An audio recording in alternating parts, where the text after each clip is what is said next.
What's up, guys? It is Jonathan with One Big Impact, and today we are going to be doing a review, an update review, and long time update of the Westside barbell slash rogue slash reverse hyper, the Scout. And we've probably had it for maybe a year or two now, and I just wanted to give an update to see if it's worth for you buying and or if it's something that you could potentially use. So first of all, I wanted to say rest in peace to Louis Simmons. Excuse me. In every way, shape, or form, respect to one of the people that brought powerlifting to the mainstream, in my opinion, and did really well. I'm personally not a conjugate lifter, but respect where it's due.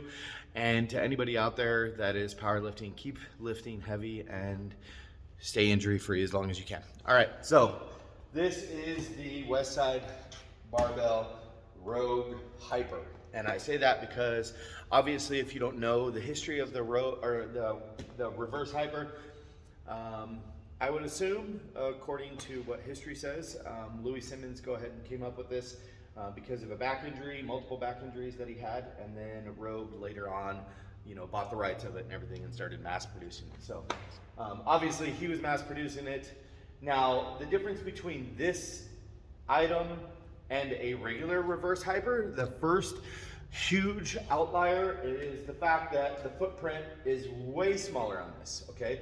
So I've actually seen and used the regular reverse hypers, and there's multiple versions of the regular reverse hyper.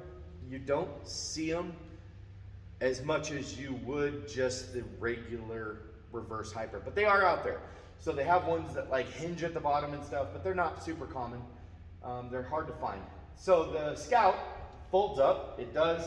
You pull on these guys and you can fold it up and tuck it away. It's very cumbersome, in my opinion, to be able to tuck away. So I totally leave it out.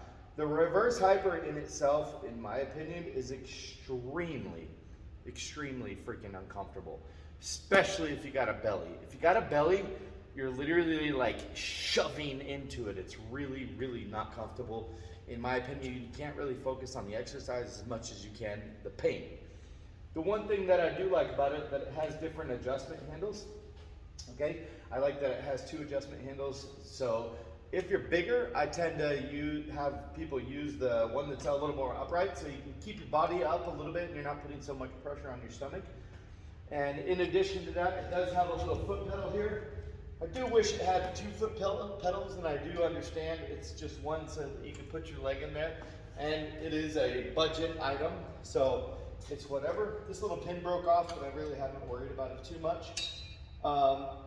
Because of the pin loading, if you don't have powerlifting plates, you're only going to be able to get like about 3 plates on each side. Now that may seem like a lot to you and stuff like that, but it is necessarily kind of light depending on how strong you are. So I can definitely max it out and it doesn't really do much for me. So that being said, unless I did like sets of 50 or something. That being said, the pins themselves do come with a special clip, so you need to make sure that you keep that because it is not the same as a regular barbell clip. And that's why we keep them over here the whole time.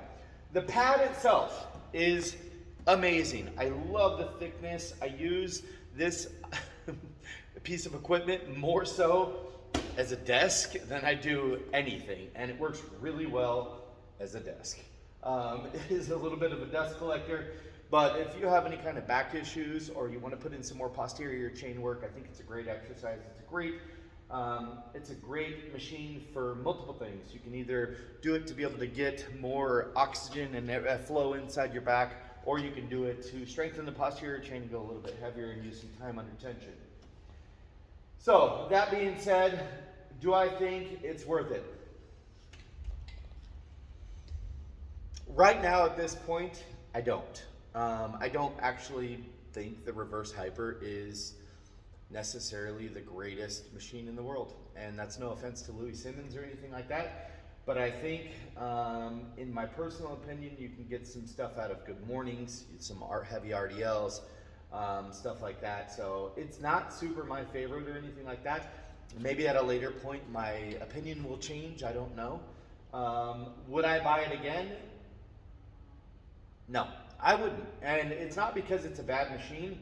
It's just because I really don't see a huge effectiveness of it, other than kind of like for back restoration and stuff like that. And in all honesty, in my opinion, what I would compare it to would be like a teeter hang-up machine.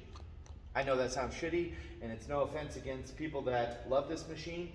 1 out of 10 out of construction and everything like that, I would say it's probably a 7. It does move around a little bit and stuff if you're a bigger person or something like that. But I do think it's not that great to me. For the price point, I want to say it was like $600. I definitely think it was overpriced, and I do think there's companies out there, including Titan Fitness, that do have the full version for less than that. So I think it's a little bit overpriced, plus the 100-something bucks in shipping and stuff like that.